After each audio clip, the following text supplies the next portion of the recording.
Good evening, Yasmin. Good morning. How are you, Tim? Good. Okay. Hi, everybody. Hi. Hello. Hi. Hi, Ellen. Hey, make sure I've got the current draft up.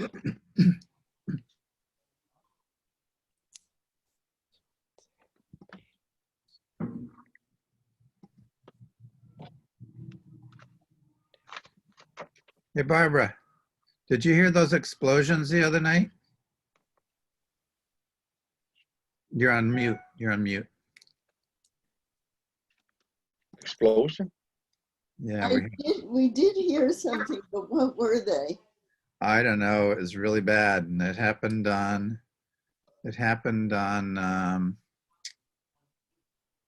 Thursday, and I think on Friday nights, right about the same time. And it was too early to be fireworks. Those were not fireworks. Those were pyrotechnics of a major sort. I even called the sheriff. Uh, It was too weird. I mean, we know what we hear on a hillside, and we know the difference between gunfire, which is frequent, fireworks, which is infrequent, and some kind of massive explosion, which is not frequent. Oh. But you've gotten no information about what it was? No, they never called back. Right.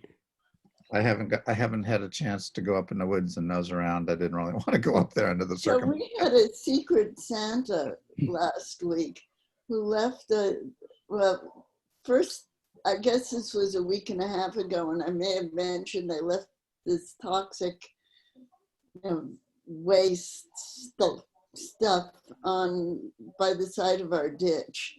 What? So we called the cops, and the waste management people picked it up. But then we also found a plastic bag full of porn in the ditch. Porn or corn? Porn, P-O-R-N. Okay. Oh, did you sell it? Traded in? We should have, I guess. Weird. Well, That's sounds weird. like you've had an exciting week. So interesting things happening here in the suburbs of West Sladeville. That's right. That's right. Barb Newth, did you hear the explosions the other night? I did. Yeah. Mhm. I heard it was from Celebrations. Is that true? No, it can't have been. I sort of assumed Celebrations, but it didn't. I don't think so. It was too massive, and it was 2 nights in a row. I don't think so, but I haven't found out yet. Well, the two theories I heard were Celebrations and the airports scaring off birds. But when it occurred, it would not be when birds were like flocking to the airport. So. Yeah, it sounded like it was in the field right behind us. Huh. I know a pyrotechnic guy who used to set them off on Thomas Road. I could perhaps send him an inquiry to see. No, these weren't fireworks. This was something else. This was Okay. weird. This was weird. It was very loud. Oh, yeah. And it was more than almost like one. our house. Yeah. Oh, it was a whole bunch of them, and it was Yeah. extremely loud. Yeah. Plus automatic gunfire. There's a guy behind me that explodes cars every so often. I'm not saying it's the same guy, but it could be the same thing. I love our town. Exploding a car. Wow. Yeah, he used to have a garage where he fixed them, and then once a year he would just explode them. And we'd call the troopers and complain, and he'd say, "Yeah, it's not technically against the law." And we've talked to them and said his neighbors don't like it, but Next time, just call the supervisor. yeah. So everybody's here already except for Rebecca, who was here last week, and I haven't heard from her. So maybe we'll just pause in just another minute and see if she comes.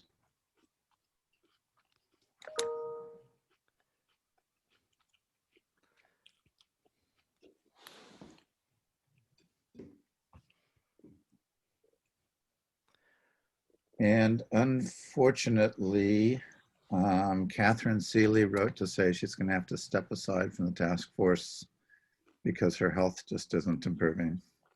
Oh, And she can't handle that and doing her job, this and doing the job and dealing with whatever she's dealing with. So she wanted me to express to you all her deep admiration and thanks for all the work that you've been doing.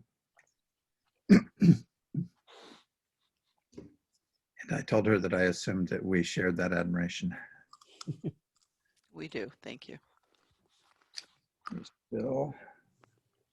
oh, Bill is here. Great. Yep, Bill just came in. Yes, Bill is here. Hi, Bill. Hi, hi. So I think we might as well just start. We don't have any appearances of any privilege of the floor type people, so we can just get going. And I think the idea for tonight is to walk through the revisions to the site plan review based on the work that was done by the subcommittee with Mark and Greg last Wednesday. I was still teaching, so I wasn't able to join that meeting. Depending upon how that goes, then the next thing to do, I would think, would be to do a similar walkthrough of the design guidelines. And then we'll be at a point where we can decide how to proceed further. And I suppose some of this will depend. I had heard from Mark, and this is something that I wanted to ask Greg. I don't know if this is the best time in the meeting for it, but at some time tonight, I'd just like to have a little bit of discussion about our understanding from the state, which I haven't heard fully about, and our own attorney, which I did hear about, regarding the propriety of embedding design guidelines in zoning and what that might mean. But we can either do that now or wait until we go Did even you meet design guidelines or did you mean site plan review, law? site plan law, Okay. which I would assume would be one and the same thing of some sort or another. I mean, they're wedded together one way or the other. Yeah, I think maybe just further into the conversation, but I did have a chance to chat with some folks from the state regarding just what Caroline is considering right now and sort of where Caroline is. And they gave some general advisement regarding site plan law considerations, design standards, and then zoning as well. And so they didn't give any, kind of as we've been discussing about where's a hard line between what certain things can be included in a certain law and what things cannot be, such as specific standards and what can't be. It is a little bit fuzzy. It doesn't seem there's a hard distinction. Certain law, the site plan review law can't prohibit uses. That's pretty clear. But the state's advice was to certainly continue to work on the site plan law, but also to consider zoning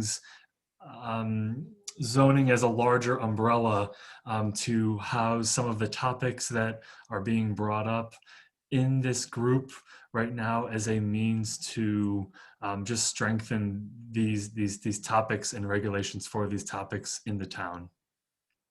And so certainly we can get into that a little bit later and in kind of in terms of next steps. And Mark, since I did hear your summary also of your discussions with our attorney Guy in relationship to this, could you just quickly summarize that for the entire group, if you don't mind? Sure. I mean, as soon he immediately sort of recommended that for a lot of the things we were considering, that it would be better to have site plan review housed within a zoning law, and it gives you more, gives it more strength, and then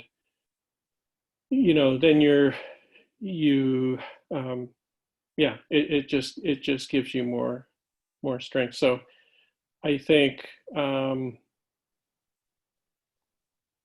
Yeah, other than that, I didn't get into the details of you know, exactly, and like Greg said, you know,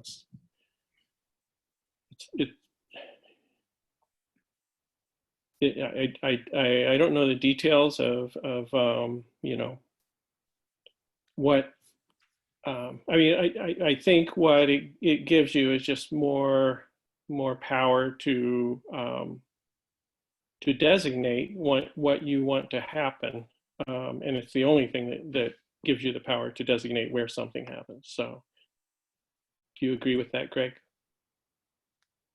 Yes. Yeah, this is Barb. Just to add some clarification for context to the rest of the group as well. That given the idea that zoning ordinance in which a site plan review law is embedded is the stronger route to go, as Mark is describing. Nonetheless, one still needs to have a good site plan review local law. So what the subcommittee with Mark and Greg talked about a little bit was the notion of still pressing forward with recommended revisions to the site plan review local law, and at a time when the town is ready then to then pursue the development of the language for a zoning ordinance in which this local law would then become embedded, but not to wait until all of the zoning ducks are in order. So that's why we're still pursuing this today. And I mean, it sounds like a really good plan, because regardless, one way or the other, you still have to have the site plan document. And we still have to, it would seem to me, since so much incredible work has been done on this, go hand in hand with the current thinking of design guidelines. And I would think that no matter what happens, what the task force still has to do is present the board with options. And these would certainly be options, and we don't need to discuss this now, but one other option sounds like it might be then embedding this within zoning, but that can be, these could still be presented as separate items on the table. Ellen? And at our recent subcommittee meeting, we discussed this and process and procedure. And what we were inclined to recommend to the full group is that the statements that would stay in a guidelines document would be, as Mark suggested, when the guidelines were first created, the idea was they're more able to be changed more easily, more flexibly, because they're not a law. And so the thinking is we should put in the guidelines, quote, standards document, things that we think may need to be changed, or as Barbara put it, a little more ephemeral. And that we would put the shall statements, you shall do this, that, and the other, that would stand, we think, you know, permanently, put those into the site plan law. And so the site plan law that we're reviewing tonight, the draft, has put those into the site plan law. And then depending on how we agree and what we come to tonight, then the guidelines and standard document would reflect what isn't in the site plan law, but we would like to see as a standard. Does that capture what we said, Barb? Yeah, I think that captures it well. Thank you. Thanks. I mean, I can just mention that as a board member, assuming that this all gets passed on to the board, one of the things that I'm likely to recommend is, in fact, including design within site plan law, because I frankly haven't been able to figure out why they're separate other than the convenience of past boards. And I think our current board, and so they wouldn't have to undergo, let's say, public hearings if they were changed. But as a board member, I think they should undergo public hearings anyway. So I think we should, I agree with you. I think we should proceed as planned. And then within 3 weeks, we should have a better idea of a game plan in terms of how to address the board and where to go for that.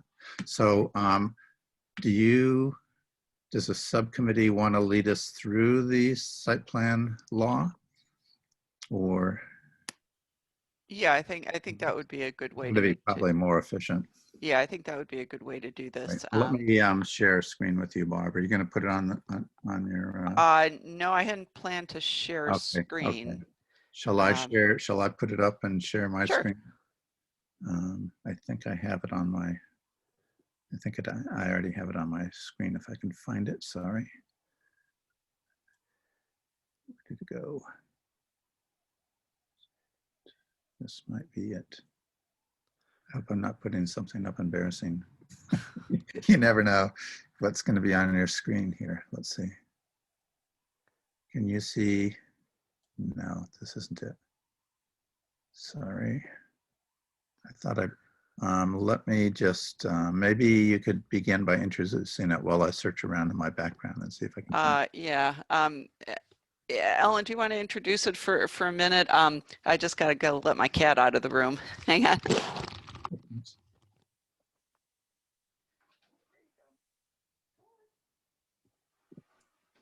Ellen, you're muted. Ellen, you're muted. You probably like that. I didn't Okay, like sorry. doing my carrots. So, Barb, go forward. Okay, sorry. I couldn't leave the cat trapped in here all night. Okay, so what we're going to do tonight is to go through the site plan review local law, and it was titled, I think, the document was Caroline Site Plan Review Law Revised for Discussion 11/2/20. So that's the document that you should have. And Tim, you're showing us a lot of your email, so I don't know if you want to do Okay, that. that didn't work. I And have it up if you want me to share the Oh, screen. great. That'd be great, Ellen. I thought I had all this figured out, but I just have too many things on my screen. Now So you you can have to see how I live. enable me. I just did.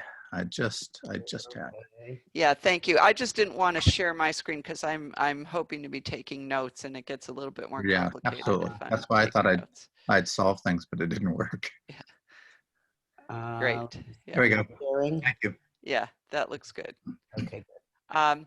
Okay, so it begins with the table of contents, but we're going to scroll past that because we'll just update the table of contents when we get to a more final document. So the first set of changes is in Article 1 under section 1.030, intent and purpose. And so what we did was to add in there a section elaborating on what the town's intent is, just to put forward so that all parties understand kind of the goals that the town is trying to achieve. And so some of this language reflects language that's in a variety of other site plan review documents, from other places that we've looked at, as well as conversations in the town of Caroline. So any comments on that section about it is the town's intent to, and so on? I had just, I think you should think about the order of the bullet points, that you may want to say which are the absolutely most important things you want to do, what's most important for the comprehensive plan. And, I thought attractive buildings and thoughtful design is very nice, but preserving and maintaining prime agricultural land seemed to be more important in some sort of global sense. I don't want to prescribe here, but I think it needs a little attention. Sure, and we could certainly put those in a different order. Thank you. Tim, I'll let you call on people. Ellen, I don't see everybody on my screen, so I'll have to juggle back and forth. Actually, Yasmin, sorry, you're not all on the same screen, but I'm going back and forth. Yasmin, go Okay. ahead. Yeah, did I miss the word purpose? Because I don't see any in here. Or are we going to discuss intent first, then purpose later? You mean that it just says intent here? Yeah. So we So, did it on purpose, I suppose. yeah, Purpose I is- mean, Oh, I think the purpose is covered in detail in the paragraph above, but we can change that language. yeah. What- If it's possible, I just suggest that the purpose is like as brief as concise as possible. So because we lost, I read the whole paragraph, but I don't see any purpose in there. But maybe I missed. I'm sorry. Perhaps just flipping purpose and intent would solve the problem here. To say purpose and intent. So Yeah, one of the maybe. things that got raised, I mean, that's a word thing. I think we can deal with that. Yep. It's not very content. We had here promote accessibility for all. Yeah. And I think it was somebody last time pointed out, we haven't really addressed that in this law, have we? I don't remember it. I think there are items in the standards document. I can't say for sure that those were moved into the site plan review law document. We'll have to keep an eye out for that. Yep, because that's the only reference, I just searched the word and that's the only time the word comes up. So let's, can somebody keep track of what else we want to be thinking about in the future, like checking on that? Yeah, I'm keeping notes about all this discussion. Okay, thank you. I think we also mentioned last time that this would be covered under ADA as well, in terms of a general backup force as well. Yeah. Yep. Oh, Okay. yeah. Sorry. Are we relating this document with the comprehensive plan or not? Or is it totally separate? They're separate documents. So this will be a law that would be passed that does refer back to the comprehensive plan, but it's a separate law. Yeah, But but do we need to does say- mention the it does say comprehensive here plan? in this paragraph, Yasmin, Sorry? it says here in this paragraph, Oh, okay. ensure the I missed development to the greatest extent. Okay, thank you. Sorry about that. Okay, got it. Good. Okay. All right. All right. So we'll scroll down then to section. Can I ask a couple of questions? I don't know how I get in this parade here. I've been waving my hand. What do you want me to do to get in? Ken, I've been looking and I did not see you wave your hand, so please speak. And if you're not recognized, do That's what I'm doing there. Okay, all right. I have just a few questions on this intent, okay? Can we go back or not? Sure. Here we are.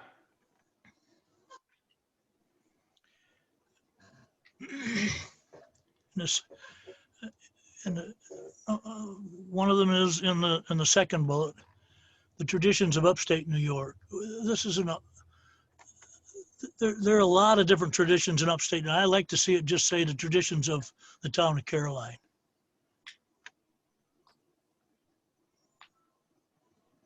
Taking out the upstate New York. Okay. Any concerns? Any objections about that? I'm seeing some thumbs up. Michelle? Oh, that's a thumbs up. I think it's fine I don't see any objection to keeping the traditions of upstate New York. I don't see why we have to, what's your objection, I guess, Does to it add anything, Michelle? upstate New York? I guess it seems like the town of Caroline's kind of small and it just broadens it a little bit. This is Caroline's law.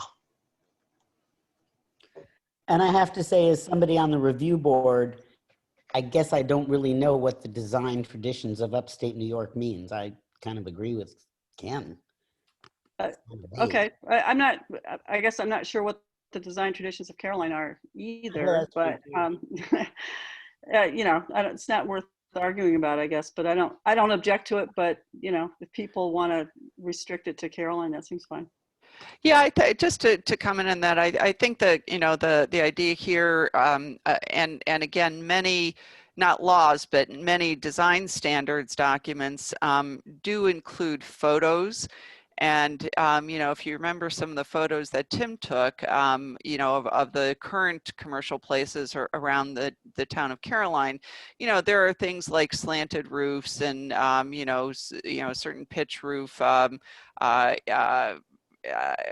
know, the kind of siding that's used, the kind of entryways, you know, not big rectangular flat roofed box buildings, that kind of stuff. So, you know, arguably that's, you know, traditions of the town of Caroline.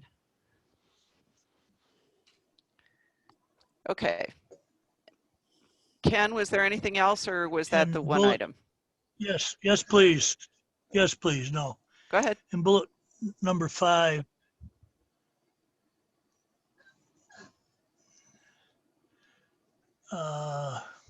Pedestrian access. promote and enhance pedestrian access throughout the town.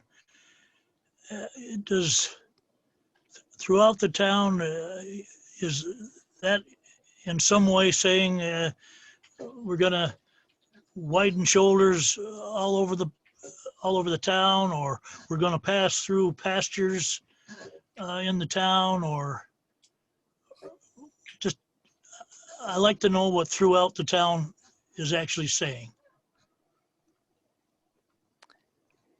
Does somebody who would be interpreting this, anybody speak from experience with the review board, perhaps, how this would be interpreted?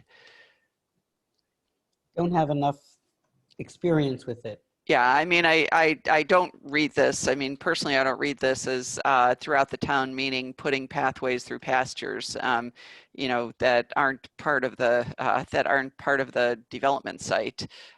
You know, I think the idea that, you know, again, that this is focused on development sites, and so the idea is to make sure that those development sites each are safe and welcoming to pedestrians to the extent possible within the adjacencies. And you know, where it's possible to connect to you know, existing pedestrian walkways to do that on a site that's being developed. That's how I understood it when I read it, Barb. And then the next one, promote accessibility for all. You're just talking about, I take it from what you just said, just in the development site. In other words, make it wheelchair accessible in the development site, not all over town for, I mean, someone rolling up the shoulders of 79 in a wheelchair. No, Ken. That You it's know, just within the site. remember that this pertains to development sites. So in aggregate, yes, the goal would be that all developed sites are accessible to people in wheelchairs, but that doesn't mean that one can travel from each development site to another development site a mile down the road in a wheelchair safely. Right. Well, I'm not used to this kind of thing here, and I just want to be able to know those things. And then I guess I had questions about 7 and 8, and I got to count them. Yeah, it'd be good if they were numbered, wouldn't it? Yes, please. But seek visual and design coordination on contiguous parcels. Now, I guess the question I had, I don't know what contiguous means. Does that mean the parcel next to the development Yes. that somebody else owns? I don't know what contiguous means. I'm sorry. Yeah, so that means you know, adjacent parcels that are next to one another. So, you know, like if you had, if say in a hamlet you had a line of buildings that were slanted roof, white picket fences, you know, commercial buildings, development sites, you wouldn't want a steel structure then being plopped in the middle of it. You would want something with the pitched roof and white picket fence or some color, you know, some picket fence, you know, just, you know, again, I'm talking in general terms here, but that's the kind of thing that it means. Ellen? I think again, Ken, the concept is when a proposed development, it comes under site plan review, that these are the things that should be taken into account as you consider what that development will look like. It's not that you're going to go to the contiguous parcel and say, you got to change the way you look. It's that the development is supposed to look at what's next door and try to be compatible. Does that make sense? I think part of your confusion in all this is that you're thinking this is a town-wide, we're going to go there and make everybody do these things. This is all relative to a proposed development that comes under the site plan review, okay? Yeah, I understand better now. And the next one down, just let me read it again, so, because I had a question about.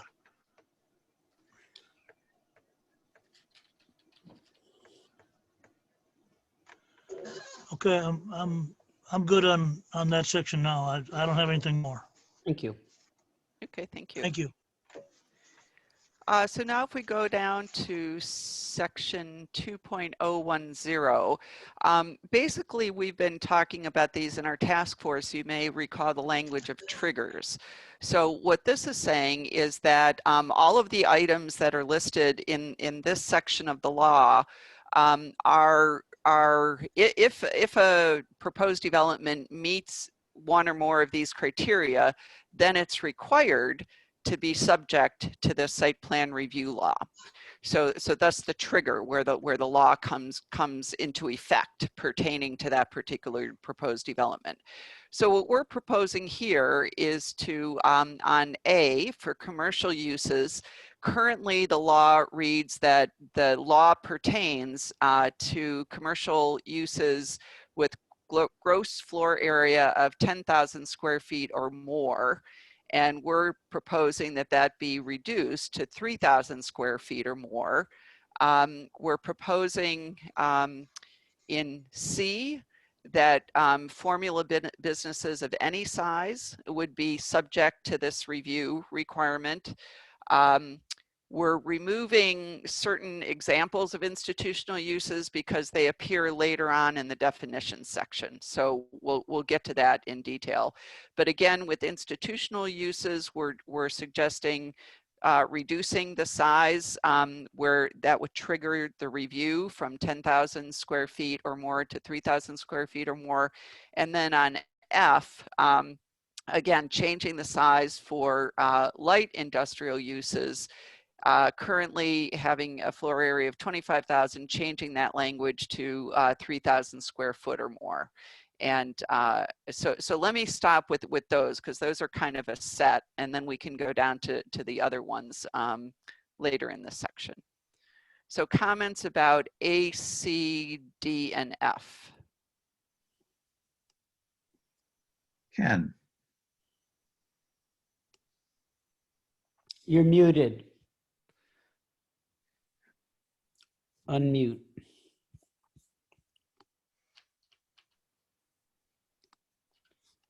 Can't hear you. there we go. Am I on there now? Yes. Yep. Okay. I don't see any problem with all the red. I'd just like to ask a question about B, and what is it? Commercial use of any size having a drive-through. Okay, that now a drive-through to me is like a bank or a drugstore. But then it says accepting home occupations. I know that's a silly question, but what's a drive-through in a home occupation? That's existing law. That's existing law. So can I ask one of our board members, our review board member, to explain that one? I have no idea. I would have to ask Mark, who was perhaps there when the law was passed. Yeah, that was, you know, that was in the previous law, and I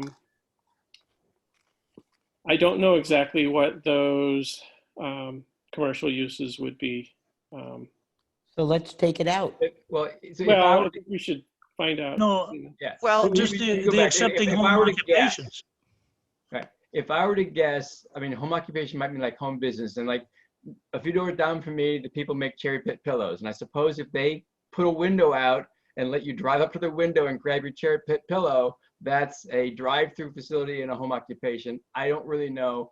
I think this was the overall intent of these laws has always been to not impact sort of like single residential areas, small home businesses. And my guess is that exemption was to make sure that they didn't inadvertently, you know, ding someone who was just doing a little something out of the back of their house. But I don't know. And I think we should probably find out what was really, again, this is like several generations ago when that was inserted in the law, 2006 or so, 2007. Yeah. Michelle, did you have an idea? Yeah, I've actually driving around. I've seen a lot of houses that sell ice cream, and they have a little window, you know, out back, and they might sell ice cream. Or you go through upstate New York on the way to Vermont. There's like a place that sells coffee, and it's just, I think it's probably exempting, as Bill said. I think it's really making an attempt to not impact home occupations, you know. But those kinds of things aren't unheard of. I've seen several examples of something being sold out of somebody's house that you would drive up to. Yeah, and I'll just say that I think with any of the existing law, anything that refers to homes or residential uses, you know, like single family residential uses kind of thing being exempted, I think we want to be really, really careful about changing that language because it is there for a purpose to, you know, to preserve what people can do in their own homes and with their own homes. Ken, do you see any reason why it's a problem other than being who can imagine what it is? I just, well, you've explained it kind of. I mean, yeah, you might be selling drugs there out of your home too, and they just drive through. I don't have a problem with it. There are state and federal laws that would prevent that particular use, so we don't need to put those in the site of. I was joking with. Yeah. I was joking with that one, but I just didn't understand how many homes. I mean, you know, I thought of a garage. Well, okay, a drive-through garage. Then that's okay. You got to explain to me. Yeah. Can we look at M? The CAFOs. That's Sure. kind of. Maybe decide on A through H first and then move down. Would that be a good idea? Yeah, why don't we do that? So just a quick, you know, we've been talking about 3,000 square feet for a long time, which is, you know, I have no particular problem with it. I do wonder, you know, if someone asked, how'd you guys get that number? That'd be nice to sort of have some sense. In particular, the change of light industrial use down from 35 to 3. So, you know, why was the same 3,000 square foot deemed reasonable for light industrial use? I don't have a particular problem with it, but I just want to understand the thinking.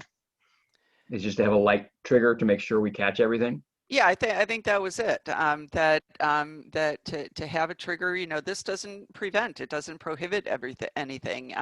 It just allows the town to be more thoughtful about what is going to be in the town. One of the things there, especially with the light industry could be a barn, a garage that does, I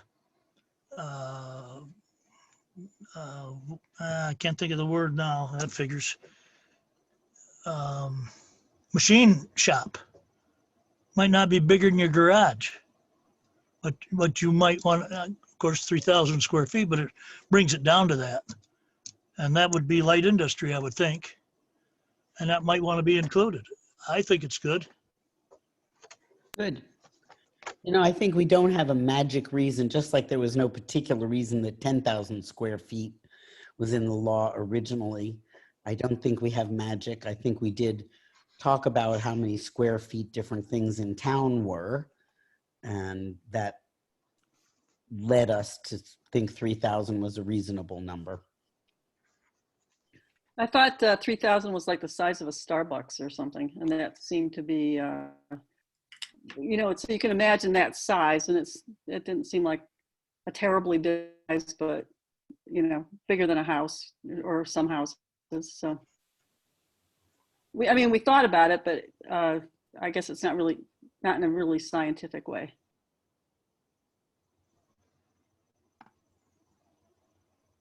Okay. Looks good from my side. I don't see anyone else raising a hand to the best of my ability because I only see half of you at one time. Okay. Ken, you wanted to ask something about M, and to be honest, we did not consider any changes to that. That's, the standing part of the law. Well, ag and markets has real control over that. I don't know why. And that's agricultural. Why it would be in the site plan review. Agriculture is, I can't say by law is exempt, and so the rules, but the rules for CAFO is state and federal. So and it is in there. That would prompt me to say this site plan review. It does talk about agriculture, prime land, and whatnot. Once it's basically finished, ready to present to the board or the planning board or wherever it's going to go, also needs to be sent to Ag and Market so that they can review it. And this part, it may have been a long time ago. But Ag and Markets wants, I would think. Yeah, Ken, Yes. Ken, I think that stuff is all accounted for in there. It talks about, basically what this is saying is simply that the developer needs to submit copies that they're filing with the state. They need to submit those documentation to the town of Caroline so that the town of Caroline has some documentation and assurance that the developer is paying attention to both the environmental conservation law and the requirements of ag and markets law.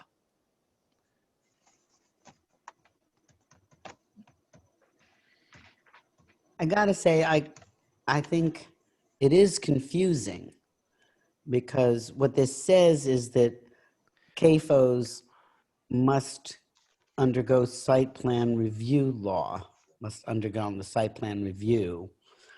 But as Ken said, they're essentially regulated by ag and markets.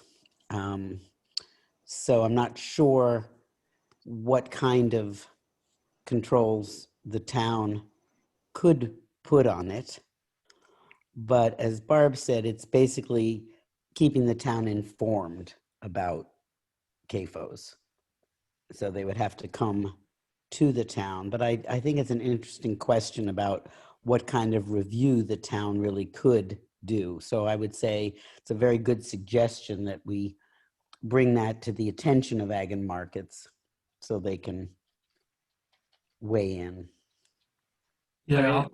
As Ken said, Ag and Markets has seen that because, again, this is exactly the same language as was passed in 2018 and exactly the same language I suspect it was there in 2007. I find it a little odd that in this thresholding thing, we start suddenly talking about permits and stuff.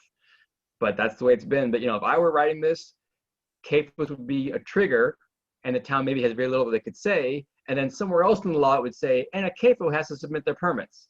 It just seems like an out of place there.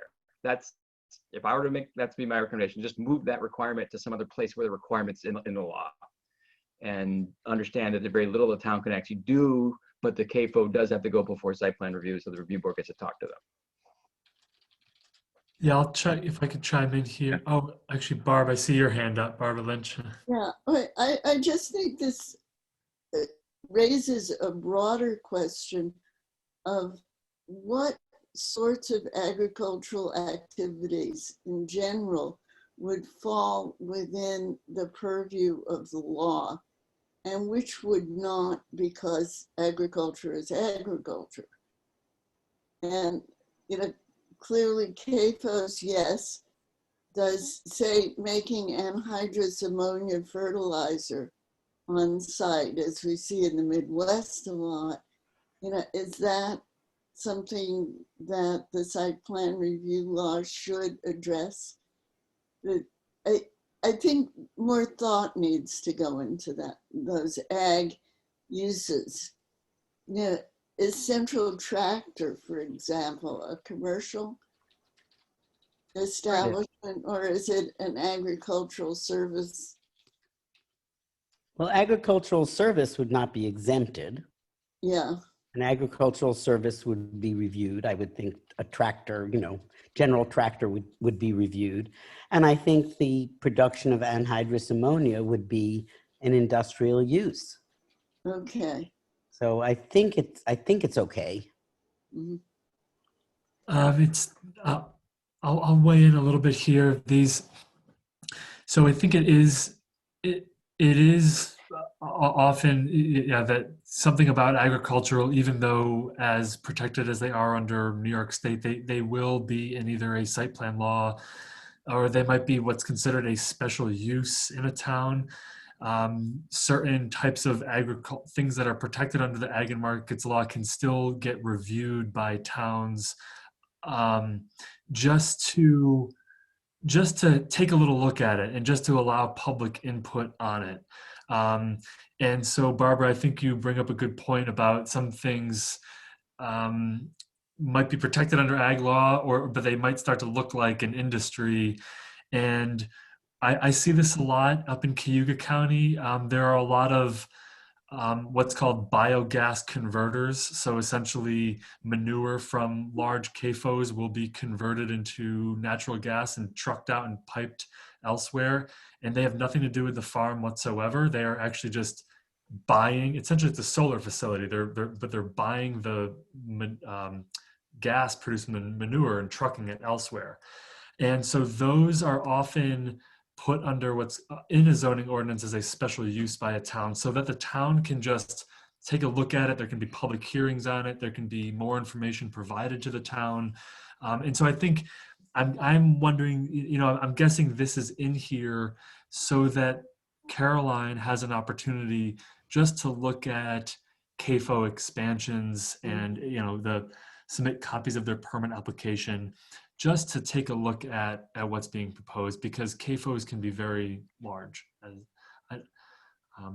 And Barbara, on your question about anhydrous ammonia, that would probably be covered also under L, Yes. which is any development activity referring to hazardous substance or hazardous materials, right? But it would not be exempt from that because it's essential to. No. It would not be exempt. Agricultural resource. It would not be exempt.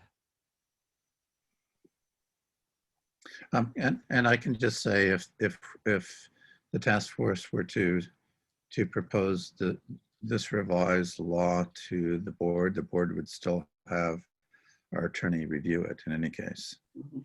So if this was not proper in the wrong place, I'm sure he would flag that, but we could also ask him about it.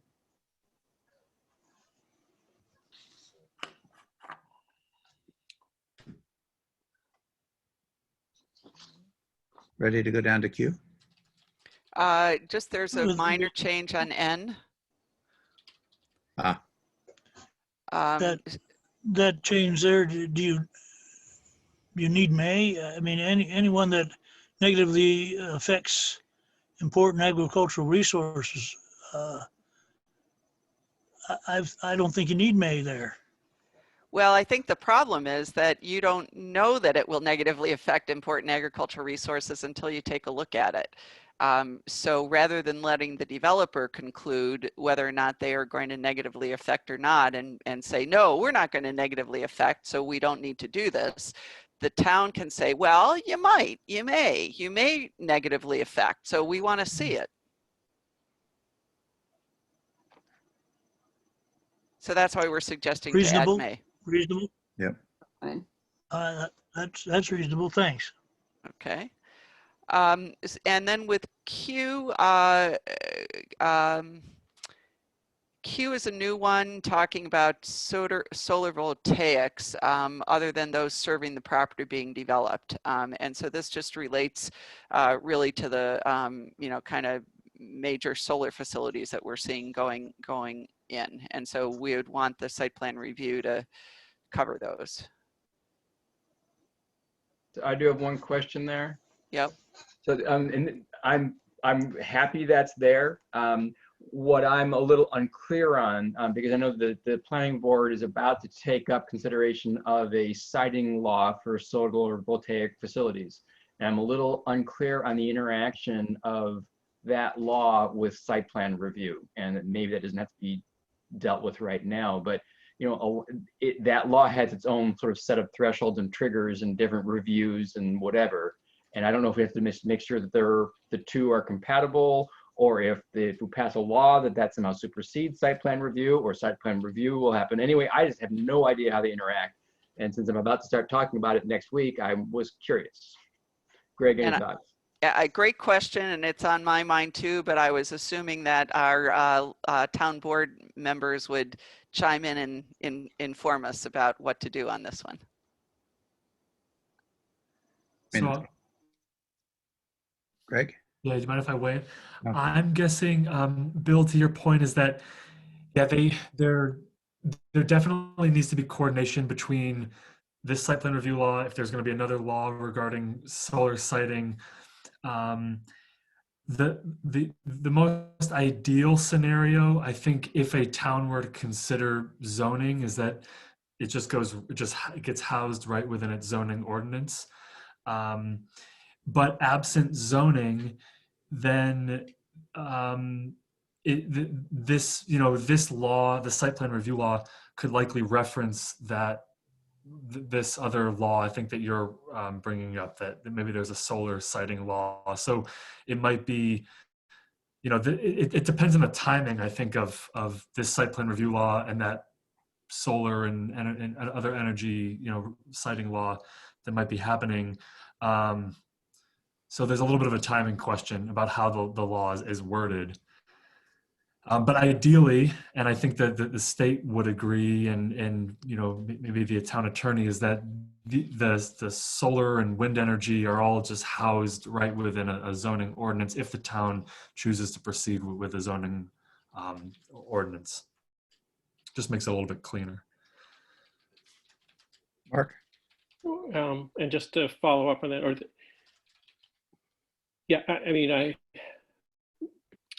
would defer to Greg on this, but it seems to me that, I think we should be planning for the ideal or the long term, and it seems to me there shouldn't be two different laws that put it under review. So I would think, since we are pretty committed to, as Bill said, working on a solar and wind siting law, that it would be properly housed there, whether it was a standalone law or, as Greg said, housed within a zoning law. Does that sound right, Greg? So you're all suggesting to remove it from here then? Is that right? I guess what I'll suggest is when I see the law being addressed by the town board, then you can remove it from there. Okay, I really so want something to be there soon, and I don't know how. It depends how fast the law gets done. That's my suggestion, but Mark or Tim, do you want us to leave it in, or do you want us to take it out? Don't see any problem. Well, I think you can leave it in for now. It doesn't really matter, right? And then the board will know by the time. First we're going to do comprehensive plan first, and then in a week or a session or so later, we'll come to this. By that time, probably planning will have met at least to discuss a game plan about this. We'll have more clarification when you say, Mark, and we can just strike it then if it's redundant. Yeah, that seems reasonable. Great. I think what we will see is a fairly that relatively soon we will be moving ahead with a solar wind siting law. But yeah, that seems reasonable. And if we're still able to present the board with the color coded changes, it'll just stick out. It'll be obvious. Okay, great. So- Okay, then moving. So, Oh. can I get in here 1 second here? So farther up in that, until I can see it, I can't tell you which one it is. If you do this solar thing, it's farther up yet. J, you have wind energy in there greater than 80 feet. And I didn't see cell towers in here. Are all those got separate laws? Well, this is Do you have a separate? Yes, there is a separate cell tower law. right. Thanks, Ellen. And yeah, and But not a wind. there's not a separate, as of now, there's not a separate wind law. So I think what we just discussed about the solar siting law would apply equally to the wind siting law. Okay, just a question. Thanks. Good. Very helpful.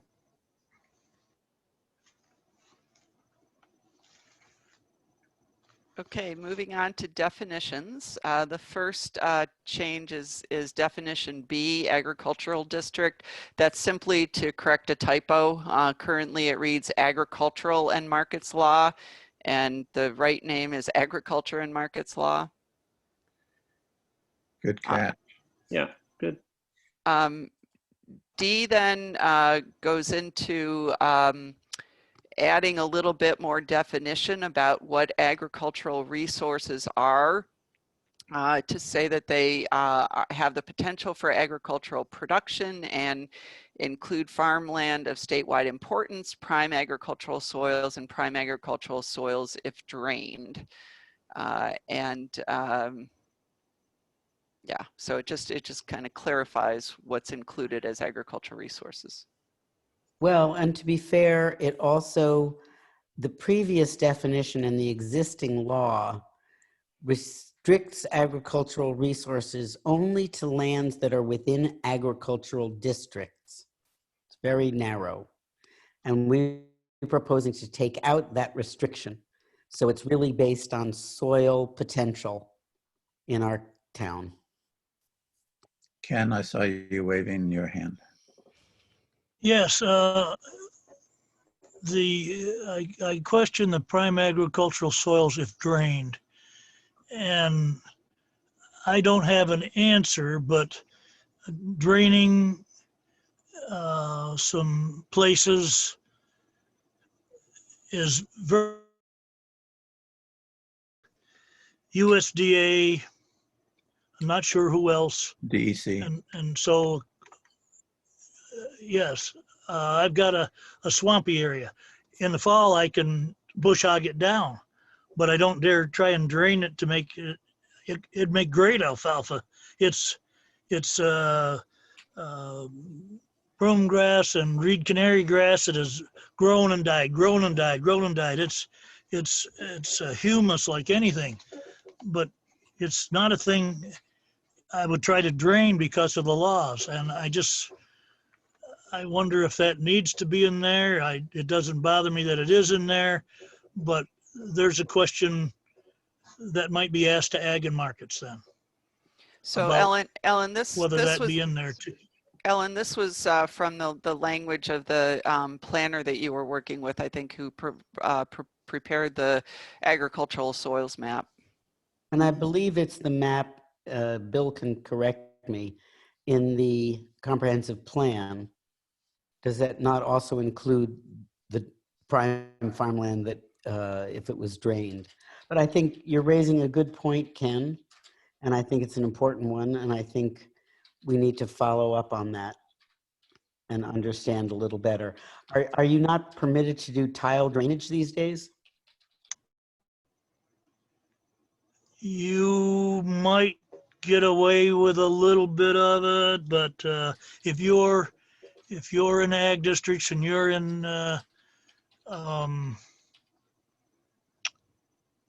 the programs of USDA, they tell you if you have a certain slope land, they tell you that is highly erodible land or the soil type is that way. Sure. You can only plow it 2 out of 5 years or 3 out of 5 years. The same thing with an area. No, you'd get NRCS out and you'd talk it all over and they would tell you, okay, you're just trying to improve this ditch. That's all you're doing so that the water doesn't flow. We did that on my place. The trees had grown a hedgerow. It grew up and pretty soon the ditch, instead of being a ditch, is 5 feet above the rest of the ground. Spraying on either side, water would spread out because of that hill, go through the field and then back down into the creek that feeds 6 Mile Creek. And so we were able to then get help to remove all that stuff so that then we had a ditch and it didn't flow through fertilizer and sprays down into the river. So it is possible to do things like that, but not, I don't believe to make prime agricultural land by draining it. Okay. The Barbara? rules have changed a little bit and I'm not up Yeah. to date. I would say I would get in with ag and markets. let's leave it in for now. Right. Yeah, but, And but, So- Barbara Lynch has her hand up. Find out whether Yeah. that's realistic. Barbara?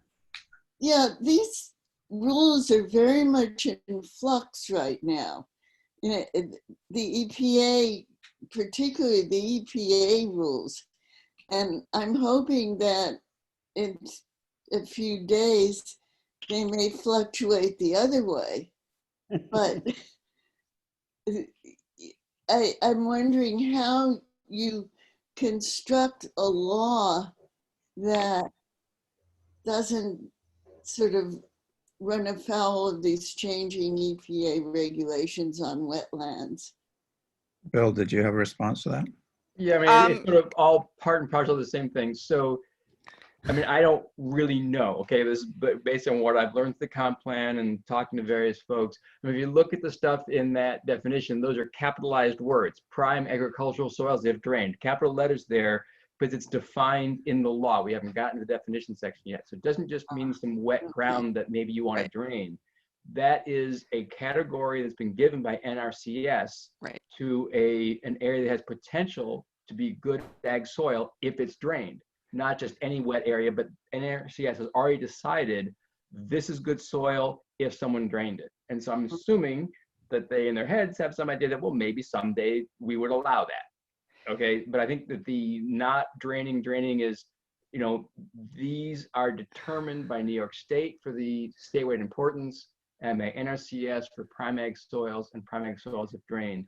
So Barbara, to your question, if the law sort of appeals to these things as defined by these other entities, and we trust those entities to make those definitions properly, that's how you handle those changes. That is that, you know, they've gone through and made a determination of what's prime and what's not prime. So I would tend to leave it in because it's not like just any old prime, you know, any old soil. It is definitely considered that one could drain it and it would be good soil if one did. I don't care if we actually ever do drain it, but I think that's why I would keep it in. Yeah, so according to the USDA Natural Resources Conservation Service Field Office Technical Guide, Section 2, Natural Resources Soils, defining prime and important farmlands in New York, quote, soils that are designated as prime farmland if drained meet all the prime farmland criteria except for depth to seasonal high water table and are suitable for drainage. In New York, somewhat poorly drained soils are designated as prime farmland if drained if they meet all criteria for prime farmland other than depth to water table. And then it goes on to give information about the National Soil Survey Handbook. And, you know, basically this is a legal thing to do. And it's specified by the Natural Resources Conservation Service. Great. You beat me to that definition, Barbara. I was just reading that. Okay. Okay, great. That's helpful. Yes.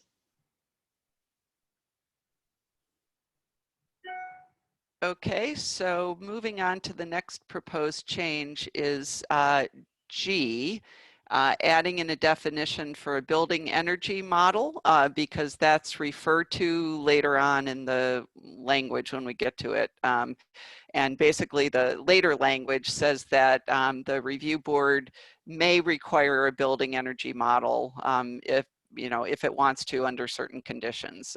There's better language, of course, but this is just a definition of it here. I don't see any waving excitement about this. Okay. Again, our item J is, again, just a reminder that this is in the definition section. So, so these are just definitions, and if we decide later on that we don't like the legal language that is the requirement about these things, then we'll go back to the definitions and take it out if we take the language out later in the law. So J is simply a definition of common birds in steep decline.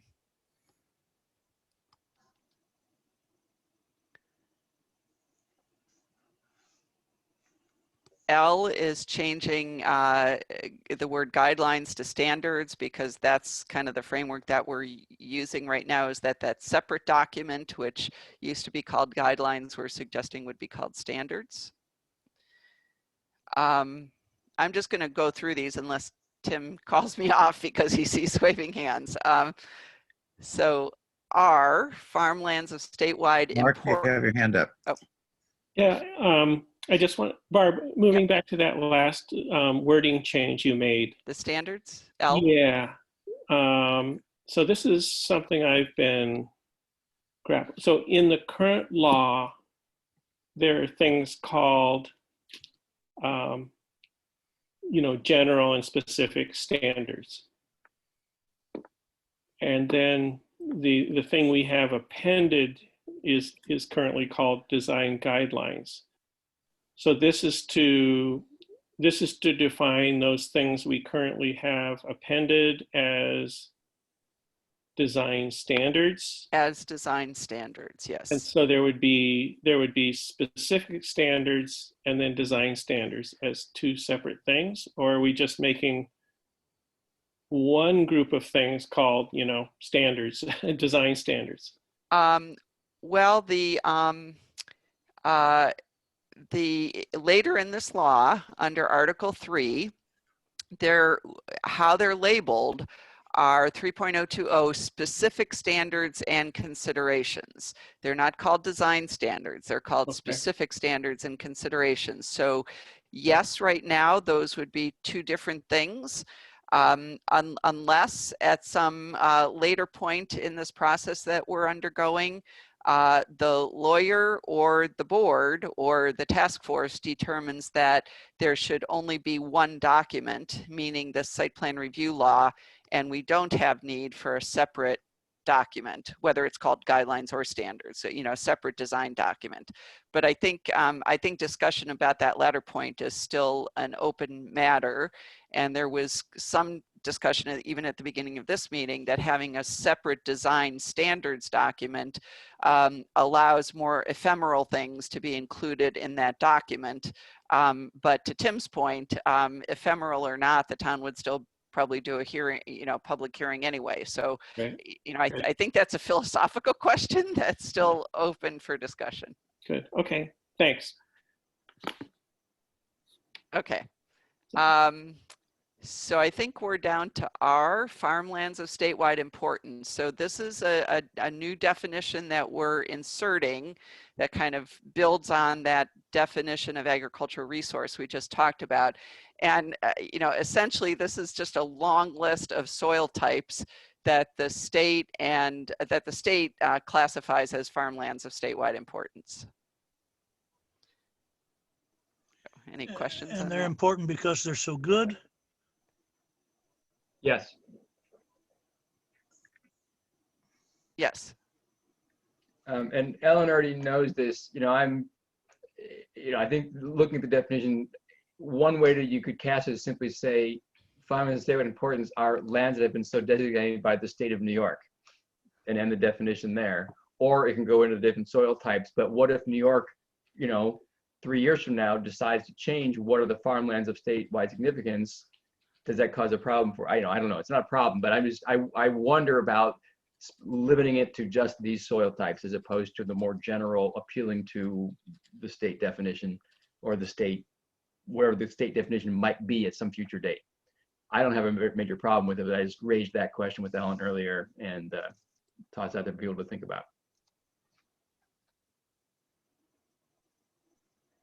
Ellen, do you want to? That seems to me to be a reasonable. I would agree with Bill. Yep. I would be inclined to agree with Bill as well, to just simplify things. Okay, we'll make that change. Okay, then going down to you, this is adding a new definition of formula business. And I believe this came from the subcommittee of the task force that was dealing with formula business. Right.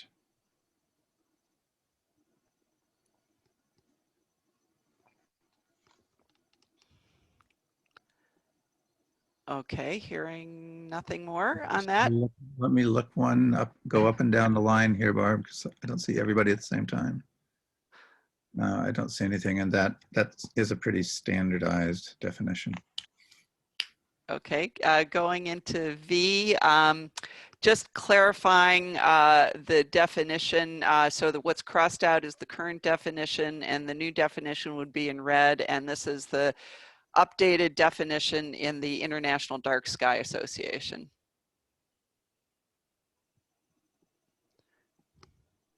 Okay, anyone?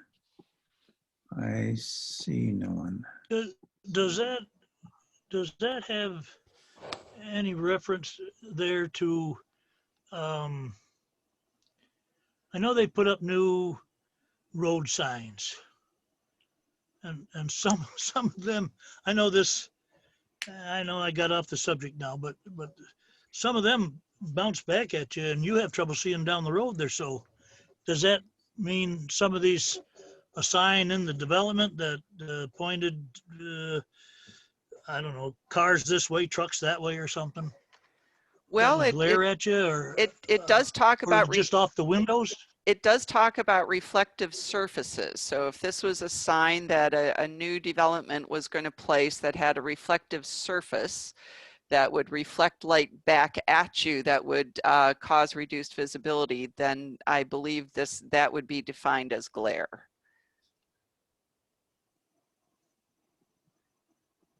Or possibly off the windows too. Yeah, reflective surface, sure, yeah. Okay. On W, can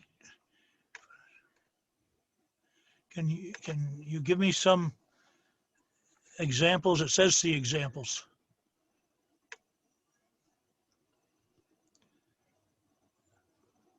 I can't address that. That's in the existing law.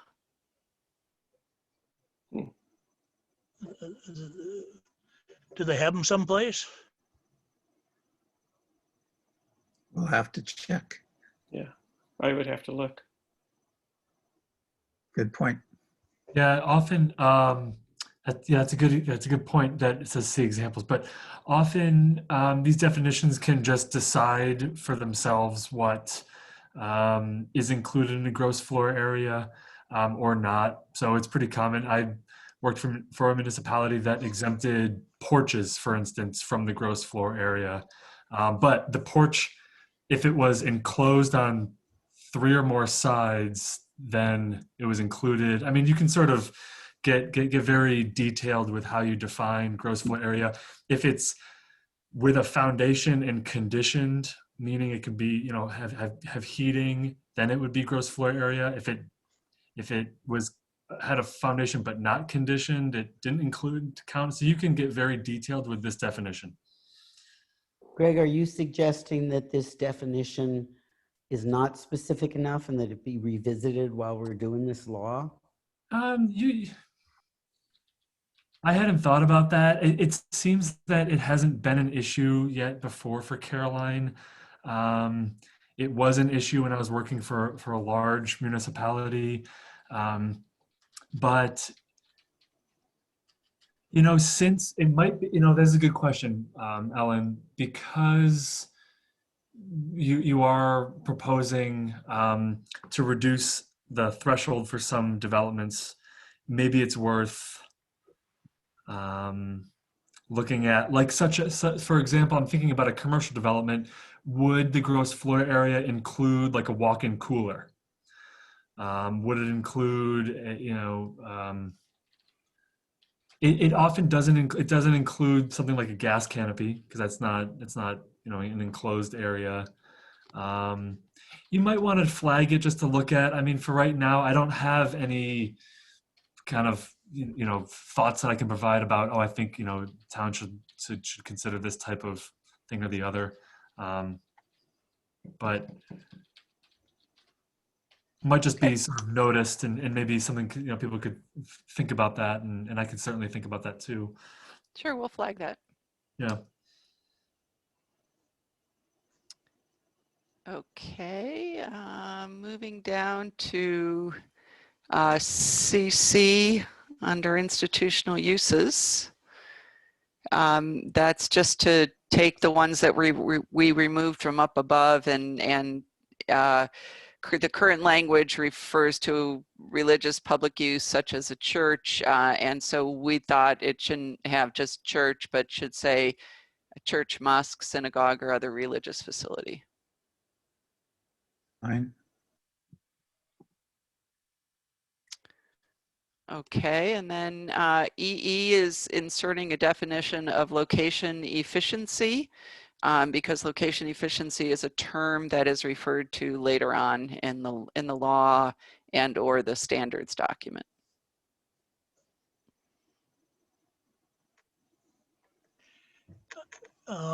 Can I ask something there? I think it is. One, you've got to re-letter some of those things, but Yep, the whole thing, all the bullets need to be checked, but I wasn't going to go ahead and re-letter everything because we might make deletions that would change, and so that is something with the table of contents that needs to be done throughout. Yes. one thing that most people are all familiar with, GHG, gas house emissions. Greenhouse gas Greenhouse emissions. emissions, is that right? Greenhouse gas emissions. Yeah. Can greenhouse GHG be put in the definitions back up someplace? It was defined. I somewhere. read that a couple of times, and what the heck is? Yeah. If it is defined someplace, that's fine. I didn't remember it being defined. Yeah, you're right. It's not under this list of You don't- definitions specifically, but it is defined somewhere in here. So yeah, we'll add that in. Make sure. Okay. Thank you. And then DD on luminaire, unless you want to find that other. DD, I'm not sure what a LCD is, but should LEDs be included in there?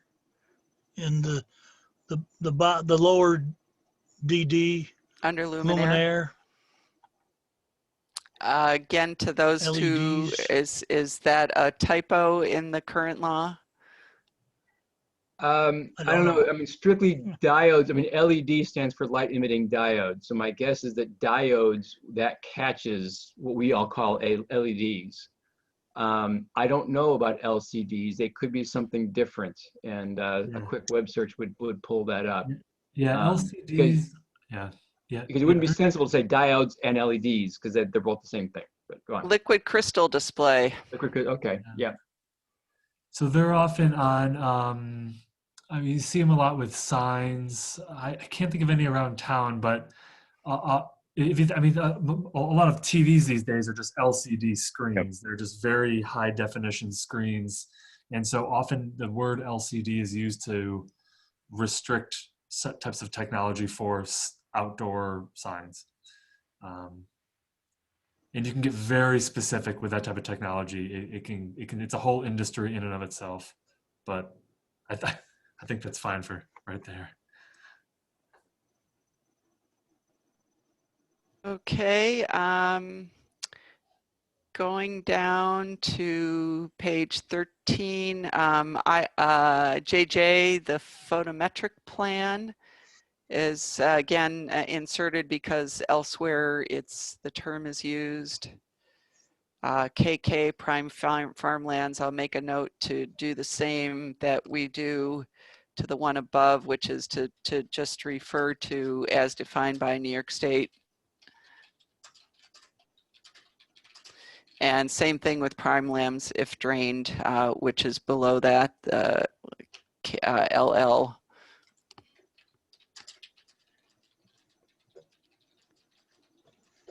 Good by me. Okay. Then we're on to OO, scenic resources. This is a, let's see, I think this is a new definition in here because the term scenic resources is used here and in the separate, in this document in the law and in the separate standards document.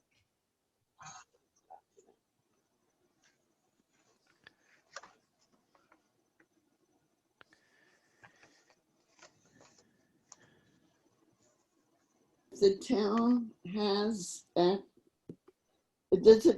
map in the comprehensive plan include scenic resources as defined by the town, but not by the county? No, So it that- only has the county, the map and the plan only has the distinctive views and the noteworthy views. It doesn't even show the characteristic views because there's quite a few of those. But those are all available on the Tompkins County Planning Board webpage. But the town, additional views in the town that maybe not be categorized are really not anywhere. I think that's kind of a liberal catch-all here. There is no regulatory process that determines those. Is that okay? I'm sorry? Is that gonna work? So one of the things when I looked into the scenic views as defined and as mapped in the comp plan and by the county, there was a process that took place in 2008. And when I looked at what happened, it was fairly clear to me that views were nominated by a consultant and who drove around, and then by residents and in the county. And not surprisingly, most of the views that are recognized, or a great number of them, are in the city and in the town of Ithaca, where there were a lot of people who probably suggested them. Caroline doesn't have very many, and it doesn't include a lot of the views we all treasure. And I think it's that, frankly, Caroline residents just weren't terribly engaged in that process. And so they didn't nominate many views. I think at this point, we don't have a good map of what are the scenic views in Caroline. And I'm thinking that a follow-up to our work here would be some kind of a process to try to do a better identification of important views. Yeah, I think so. And I think leaving this in here means that if and when a study is done and we identify other views in Caroline, they're covered in here. We don't have to change this law.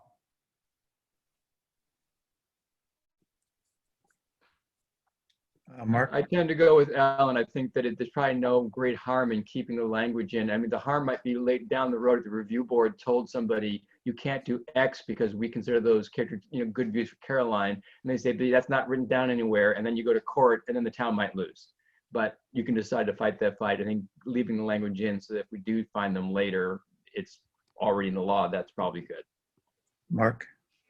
I guess, I mean, that's exactly my point, but I come to the opposite conclusion that I think it's, I mean, given what you said originally, Bill, it was just intended as a general catch-all for views that you know, that are characteristic of the views that the comprehensive plan endorses.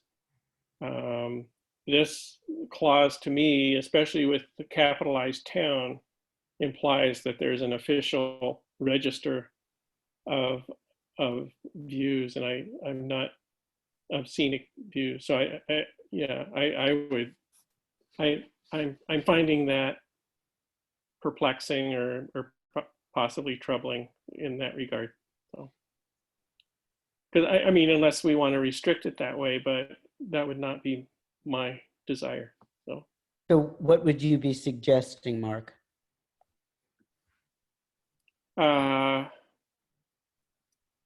Well, at a minimum, I would not capitalize town.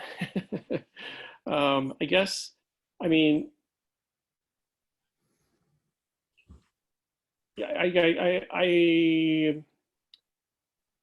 if my understanding of the intent is correct, then I would reword it something to the effect of views, you know, that describe what the views are without specifying that we have, or suggesting that we have a list of those scenic views.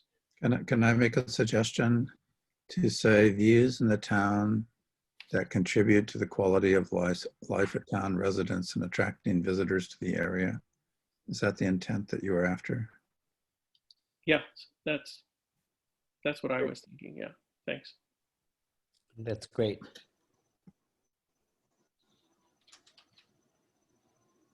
Okay, great.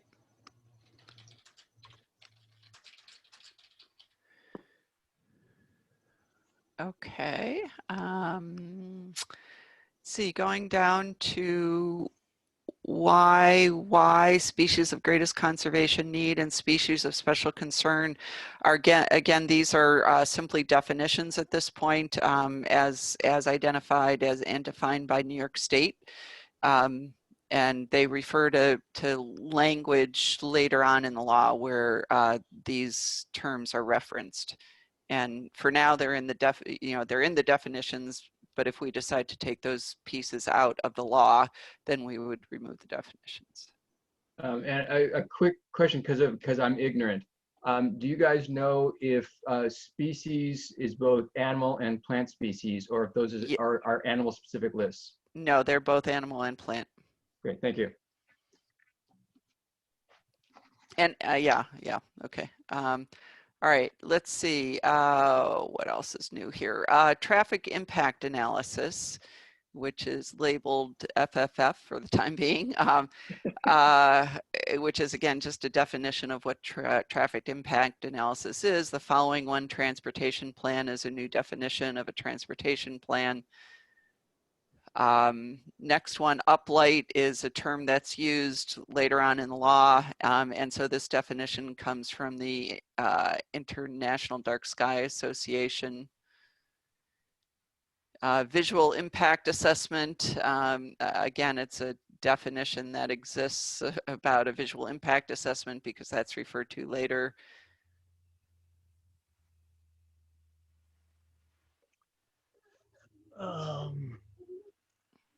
Ken?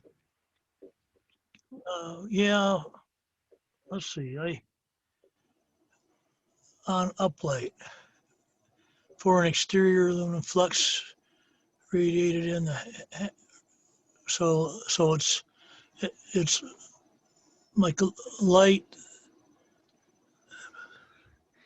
So if you think of the horizontal plane is it's the opposite. Is the horizontal plane where the light? I'm glad I didn't hear most of that. Well, I didn't hear what you said, so. It's complimentary. Yeah, I said it was the opposite of a downlight. But. Oh, okay. Now I got Ken, you've got it. I mean, where the height of the light defines a certain level, above the ground, and horizontal is at the level of that light, and uplight is anything that goes above horizontal. Is that? Okay, so just a question about a place in the town that I see a lot is a billboard on Route 79 out past Carson's out there. And I think the lights are at the bottom pointing up at it. It's always made me wonder why aren't they pointing down on, and I think at one time they did. I don't know if we have control over that or not. And it certainly isn't in here because that's not 3,000 square feet. That billboard has always kind of bothered me, but I think they also do turn it off at a certain time. I don't know if it's something somebody could look into. That's all. Town board. Okay. I mean, good point, Ken. Usually The problem- not- the usually town, not. the town does not have a sign law. Never has, doesn't. This site plan review will catch certain businesses if they want to put signs up, but you make a great point. Certain things have happened in this town that have been detrimental to the town. So yeah, it's sort of time to get after, but we can't retroactively go back and fix some of those things, right? They tend to get grandfathered in. Thanks, Bill. Understood. Under zoning, if we pass a zoning law, could zoning address it? Things will be grandfathered, I understand. Yep. But would it be possible to address new signs that would do that and Sure. restrict them under a zoning ordinance? Absolutely. Sure. Okay. Yeah, that's the appropriate place for them.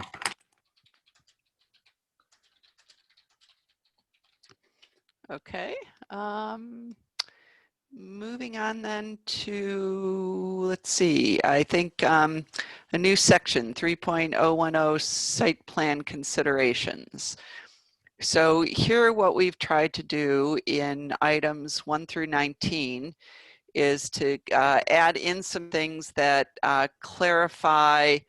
So just the last sentence in that paragraph under 3.010, the review board's review of the site plan shall include as appropriate, but is not limited to, the following general considerations. So this list of 1 through 19 says what the review board will be looking at. It doesn't limit the review board only to this, but it includes those things that the review board will be looking at. And so what we've tried to do with this list is to add in areas that are either clarified or added to the separate standards/guidelines document, or are clarifications or additions in the law, in the following language of the law. So any comments on any of these? This is not one that you fixed, but 6 talks about adequacy of water supply and sewage and waste disposal facilities. And I think that it implies, waste that is in the water stream. You may want to add something about solid waste.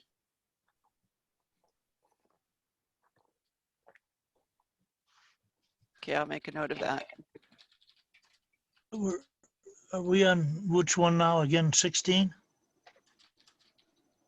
That was 6. Number 6. 6. Oh, 6.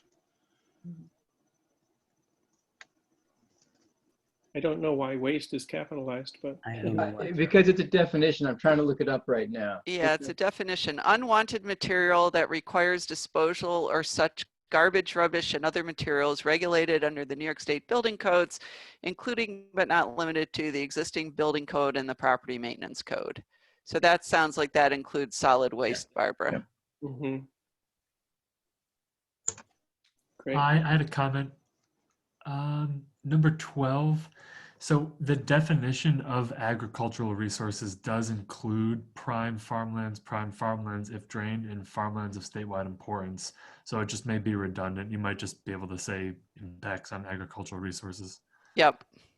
Yeah, we had talked about that in the subcommittee about whether that should just stay as impacts on agricultural resources. So we'll take that out. Yeah.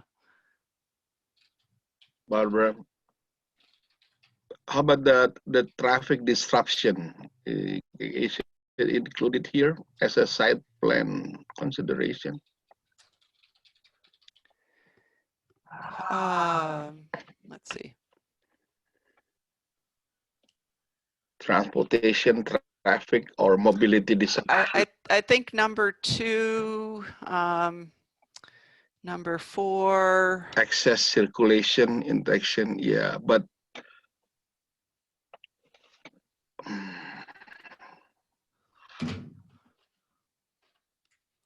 yeah, say there's a, yeah, there is a, what is that, Whole Food, the future of Whole Food home, something like that, and then when they build, there will be like traffic disruption during the construction.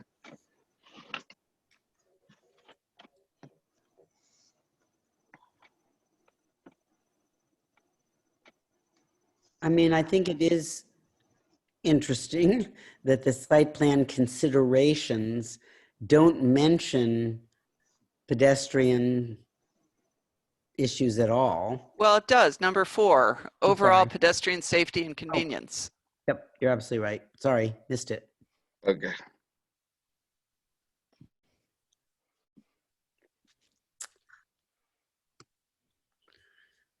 Okay. Can you go number 7?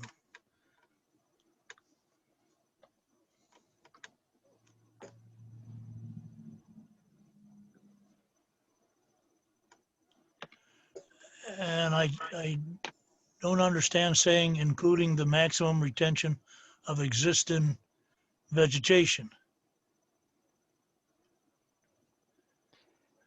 I think that's talking about trying to maintain the landscaping, the vegetation on a plot of land that retains the existing vegetation. So not coming in, clear cutting everything off of a plot of land, building a house, and then putting up a, couple small sapling trees. If there's, like trees on the property, try not to cut them down. If there's existing shrubbery on the property that would serve as a buffer between a road and the building, try not to cut it down if you don't have to, that kind of thing.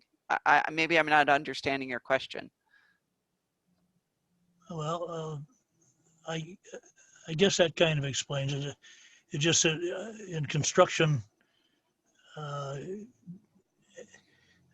lot of construction is outside of the building until you're done, and then some of that's put back together, I guess.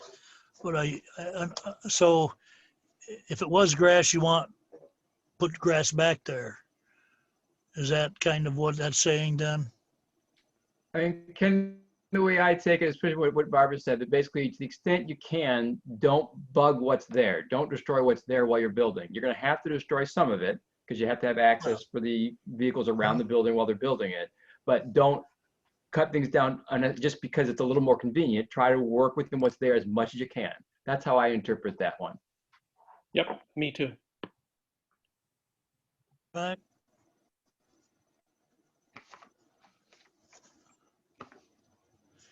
Number 9 on that page.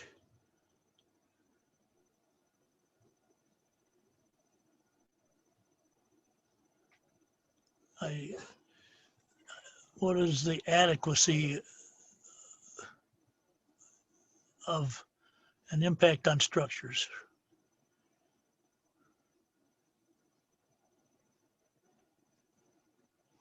So that's asking the town board to ask the question, are the structures, the roadways, and the landscaping adequate? And do they try to minimize negative impacts related to ponding, flooding, or erosion?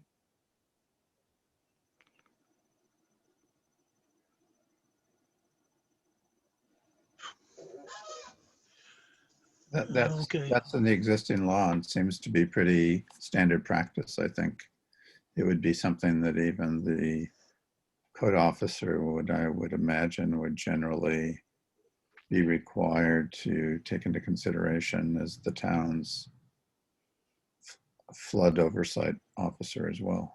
Stormwater officer. Yep.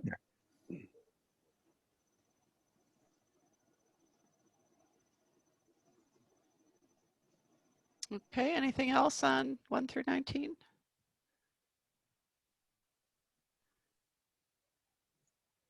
Okay, so now we'll get into the section which is the real meat of the law, which is 3.020 specific standards and considerations. And so just a note on so under water quality item 1, where you see the current language is shall, and we've crossed that out and put it in must. Just to comment throughout that since we did this, the town attorney advised that we stick with the shall language.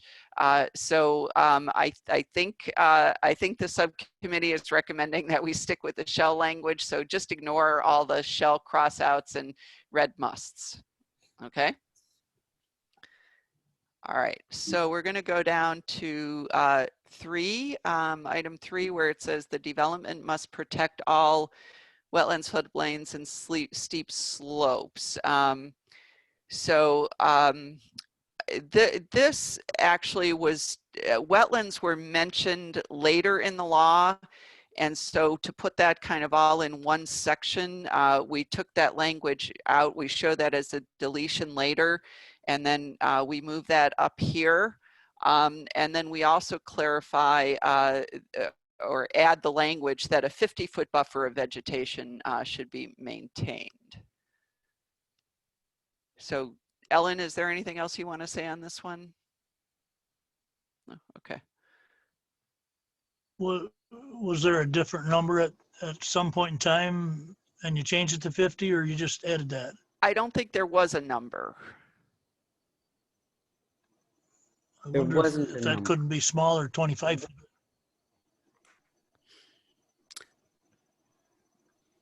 So I think The reason, go on. well, just the reason that I kind of look to 25 is if we want to have a smaller footprint on the development,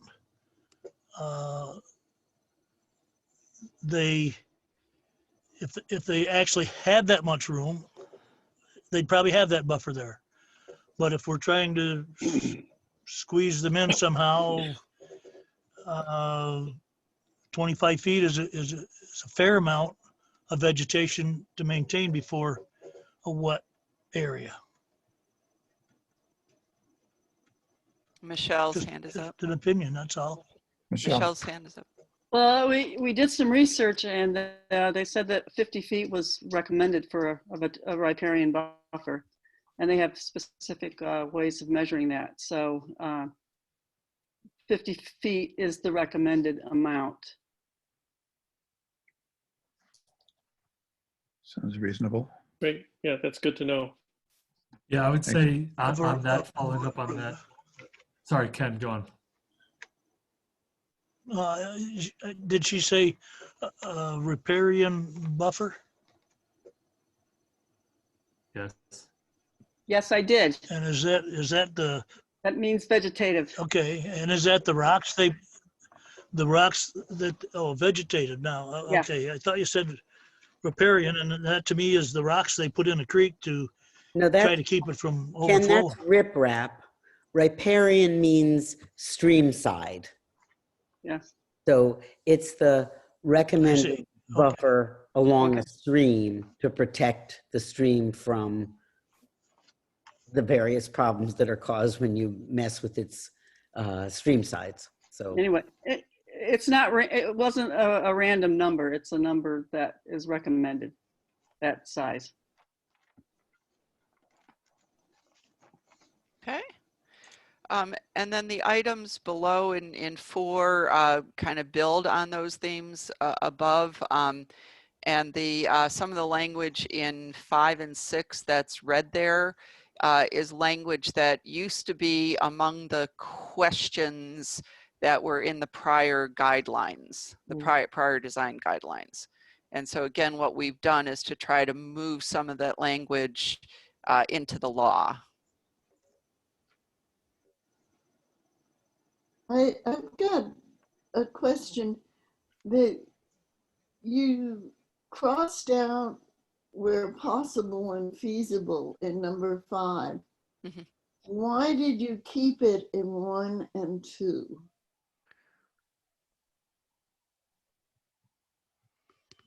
I'm a little lost. Where are we? We're on 4 where it says the following construction methods are, yeah, there you go. Yep, in that So section. it says avoid construction on hydric soils where possible and feasible, and then avoid impervious surfaces where possible and feasible.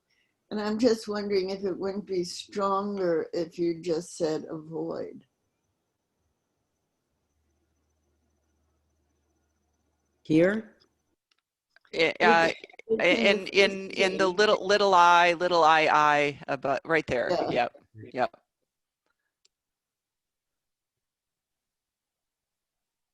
It would be consistent. Yeah. Yeah. Yeah. Just Which one are we talking about again now? Here. Number 4, I. and I. Well, I think the point is that in all of those items, little I through little vi, remove where possible and feasible, Right. to be consistent through all of them. And it does say, you know, the header item Roman numeral 4 IV, it does say the following construction methods are recommended to protect water quality. So these are not requirements. And so removing the where possible and feasible doesn't turn it into requirements. It is recommended. Yeah. So if the board is okay with that, we can go ahead and do that. I think that's a good suggestion. Yeah.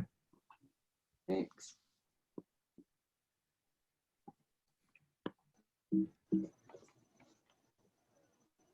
Anybody else? Everybody's good. Okay, we're gonna skip the shall and musts. Okay, so yeah, Ellen, there you go in that one. Where, so on item 4 there at the top, it just changes subdivider to applicant just to be more clear. And this is where I was showing, yeah, right, oh, nope, go, yeah, right there, Ellen. Yeah, and then that piece of Roman numeral 5 with the wetlands, that's the piece that was struck out and moved above. So that's all that is. Okay, then the next substantive thing is,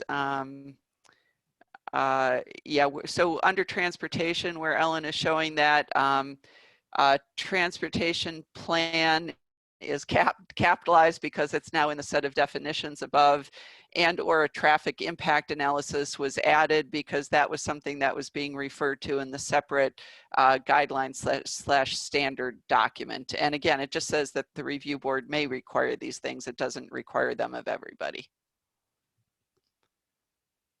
So any comments? Barbara has a comment, I see. This is actually going back to C, where you said the proposed development must not result in unreasonable soil erosion. What is reasonable soil erosion?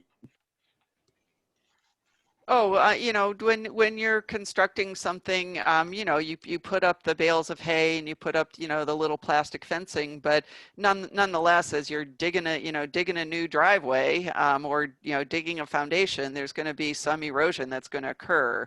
And so that's reasonable. If you have, you know, wash out an entire road because of what you're doing, that's not reasonable.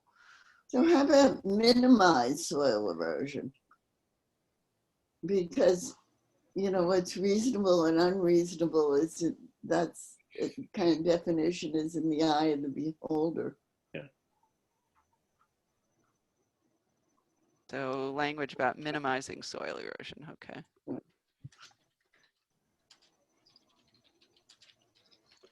I like that.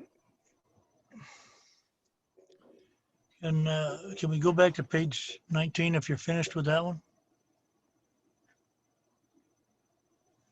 It's a very short page.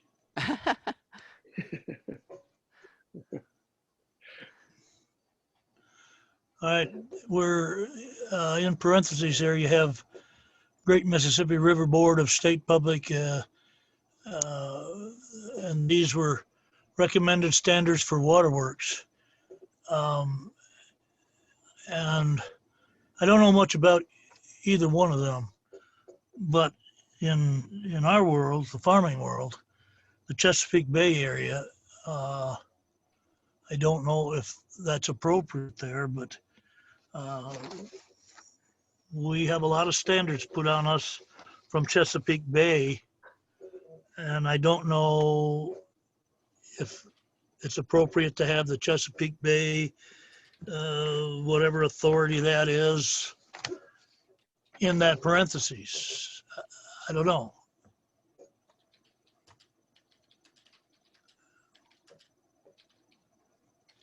I don't know. We'd have to look into that. Yeah. Anybody else know? Yeah, No. that's in the existing law. Waterworks. It- What are the waterworks? What are waterworks? I think that refers to water supply. Producing water? It refers to water supply, Yeah. not to paddle wheels and whatever.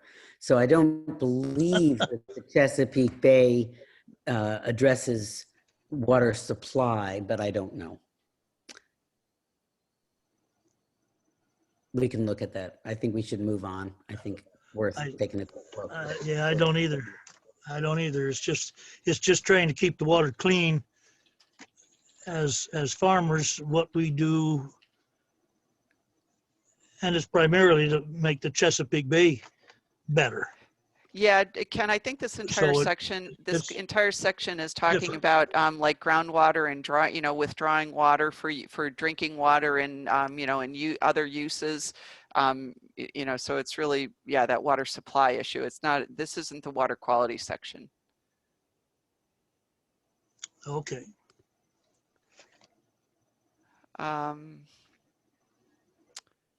Okay, so let's see, I think then we were down to, yes, that item, Ellen, where you are, the development must not result in permanently increased traffic on local roads. I was trying to figure out how a development could not result in permanently increased traffic on local roads. Exactly what I would say. We need a word like significant or something, Okay. but it can't be zero. A single house will add some traffic. Right.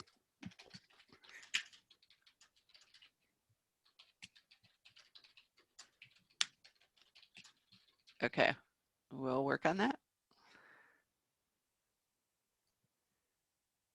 Okay. I would Scroll think down. you take that right out. It's gonna. I already got it on Landon Road. I know, Ken, it's been a lot more difficult for me to drive down Landon Road recently. It's gotten so busy. It's, walkers That was are a on both joke. sides That of the was a- road, so they're distanced. Right. That was a Oh, is joke. that right? But Sorry. I know it is, but the thing about it is, there is increased traffic there, Sure. not only from new people on the road, but down into Brooktondale, and it's going too fast for agricultural equipment. Yep. I'm done.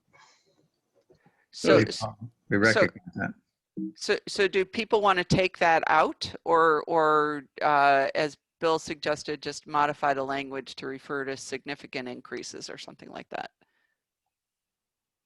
Mark? I guess, I mean, I think that's the question I was going to ask. So I mean, I think it's a good question. Right. Remind me, does this section reference anything about the traffic impact analysis, the definition that is in there? May being required? Because So that is- yeah, up above, this is all under section E that says the review board may require the developer to prepare and implement a traffic impact analysis and a transportation plan.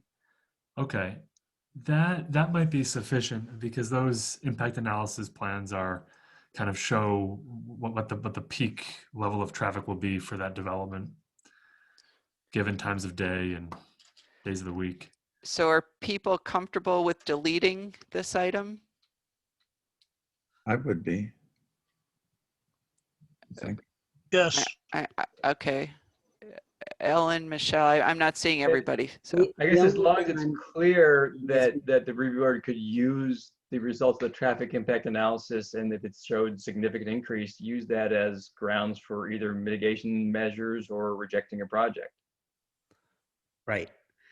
Yeah, I agree with that. Yep, So something needs to stay in there right. to put some teeth behind. So you do the analysis, and it has to be something that the review board should consider when they approve or deny or modify a proposal.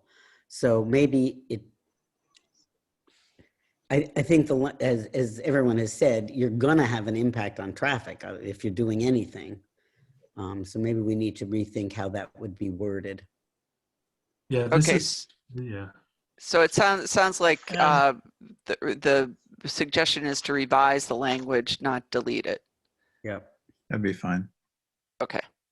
right. I think Well- you need to do something with the truck part there. You're gonna have deliveries if it's a commercial or a light industrial or whatever. Yeah, we'll work on revising that language. Okay. So at the top of the page, Ellen is on Roman numeral 6. The development is encouraged to provide, to the extent possible, support for transportation. All right. That's just to clarify what they're being asked to do. Then going down to the section on agriculture.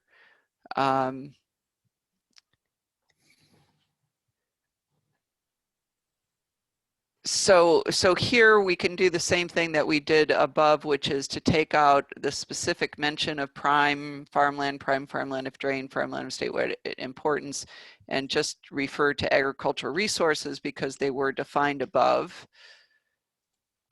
So I'll make a note of that. And then capital Roman numeral 1 or I, that is new language about not precluding future agricultural use.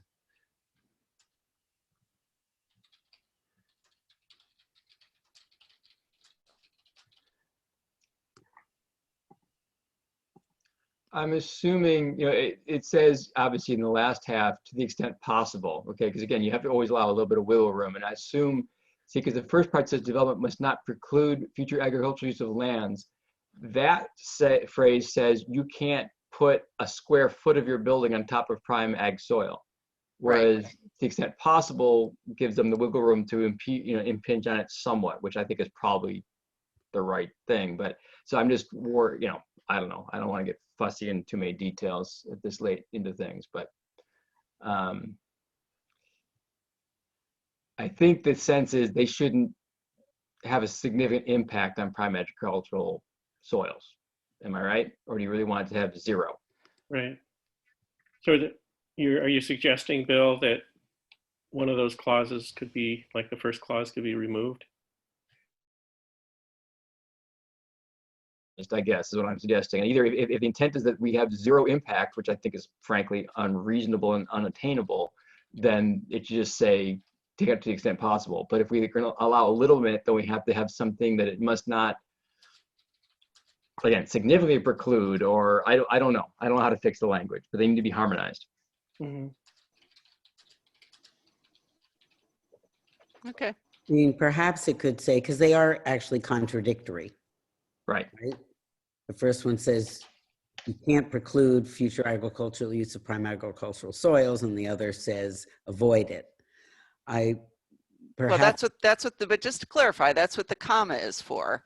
So Bill was correct that it says 2 things, and they're 2 different things. One is there should be no development on prime agricultural soils, and to the extent possible, avoid prime soils and statewide importance farmlands.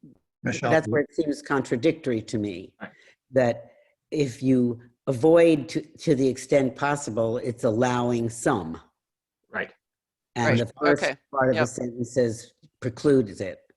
So perhaps we could condense it and say the development must preclude the Oh, future. no, let me jump in and clarify. I see what's going on here, that the second prime agricultural soil should have read prime agricultural soils if drained.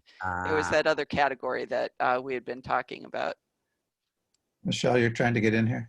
Well, aren't we going to take out the must language anyway? So wouldn't it say the development should not preclude future? It would say should shall not. avoid?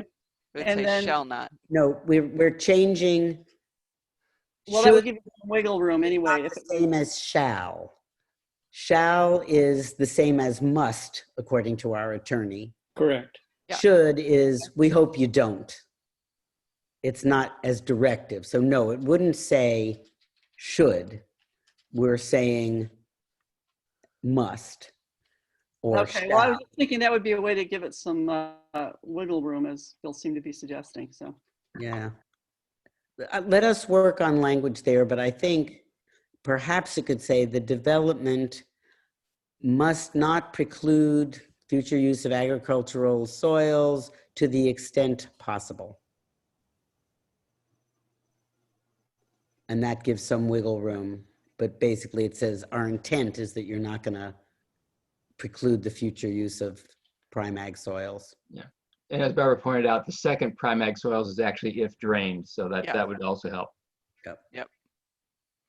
Okay, I'm gonna have to sign off now, folks, Yeah, I was just so, gonna say that it's 9 o'clock. How much more time do you, we're almost there, right? Are we? Not, whew, No, there's a quite bit a bit more. left. Yeah, there's a bit more. I don't think we can do it tonight. It looks like we would need at least another half an hour. Is that Yeah. right? Yeah. So shall we suspend now and pick up where we left off next week? Sure. Is that good? Yep. I think this has been very helpful. Thank you, everybody. Yes. And so ideally, I think for the subcommittee, assuming we're going to be able to make some decent progress through this, then maybe we could just roll right into then considering design guidelines next week. Does that sound like a plan? Yeah, I'm just hesitating just because they're depending on what is decided about the law content would influence what's in the standard / guidelines document. So some of that is going to be real repetitive with this, but I guess the subcommittee can work that out. Or we can just note that as we go through it next week quite easily Yeah. without having to worry too much about Yeah. total finessing. Yeah. And that way we can try to really keep on track with this. It's been great. Yep. Would it be helpful if we mailed the subcommittee any, I read this like a thesis. I have little scribbles and margins. Would you like those? Would you like an email with some of that stuff in it? If it's helpful, I'll do it. Is an editorial marginalia, Barbara? Yeah. I think that really depends on how much the town board really wants to get into editing the existing law versus focusing on substantive changes, because you're going to have to take this through a public hearing, and I don't know if you're going to want to explain all little editorial issues. It's kind of your call. And I would think that if there are editorial issues that need changing, it would make sense to address them. I mean, Okay. it's something that the subcommittee could take a look at it and you might just be able to say, yes, no, yes, yes, no, no, no, yes. Sure. Just based on kind of common sense, and Sure. because probably everybody is thinking in that regard. The problem is anytime you reread a document that's already there, you see lots of stuff that jumps out. And most of us had nothing to do with passing that law. Ellen, did you want I to? was going to say, perhaps if it's editorial, Barb, you might do it in a different color. So that we don't wait. Which Barb are you talking about? I was talking about Barbara Knuth, who's going to be redoing. whatever. Actually, we have to talk about that because Barbara Knuth has a busy schedule this week. So Well, But whoever does that, perhaps we just do it in a different color so we don't waste time as a group reviewing small editorial things. Craig, will you be able to help us this week? Just kind of regularize this document. Do you have a window to do that? Possibly. This week is also fairly bit busy on my end too. But we don't have to settle on all this stuff right away. So what I would recommend is that Barbara Lynch distribute her editorial suggestions so that we have them. And then at some point we can work on integrating them. Sounds good. Sound like a plan? I mean, doesn't it make sense to wait until we're finished? I'm sure. Yeah, Barbara, yeah. won't you have more? Indirectly what I was suggesting. Oh, okay. Yeah, let's wait till we finish because I'm sure there'll be more comments and then we can decide. I don't think any of us have the time to go through what we've already worked on and incorporate new editorial comments. I was just Right. speaking for myself. I don't think I have that kind of time right now. Yeah, I think that's a good point, Michelle. Okay, so we'll work with this document that we're currently working on. We'll work on it as is and just pick up where we left off for next week. Correct. Great. Great. Perfect. Thank you, everyone. I wish you all the very best for the next 48 to 72 to 84 hours. Or maybe 84 days, we don't know. Thanks, everybody. 4 days. Yeah. Thank Thanks you. so much. This is Yeah, really good work, fabulous work. Thank you. We're learning a Bye-bye. lot too. Yeah, it's good. Thanks. All right, good night. And thank you, you guys, you did a great job. Yeah. Well, your comments are very helpful. Thank you all. Okay, bye, everybody. Good night. Thanks so much. Have a good night. Good Night. night. Good night, Greg.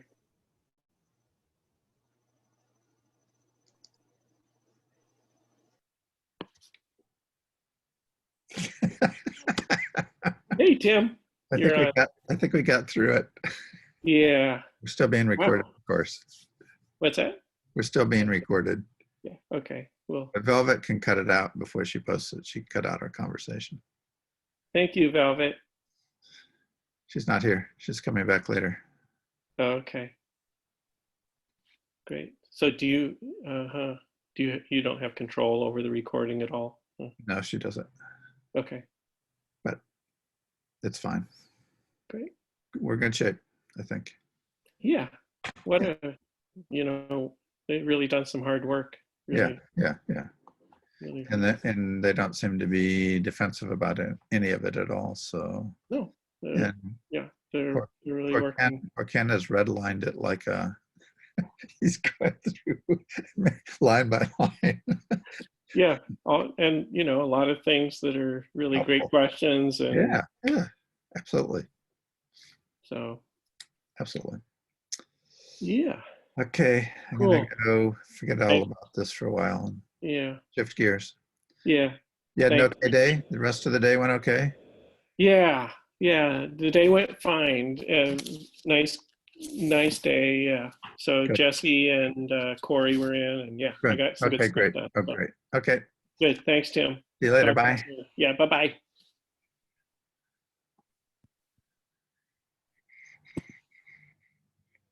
I think I have to stay on until Velvet comes.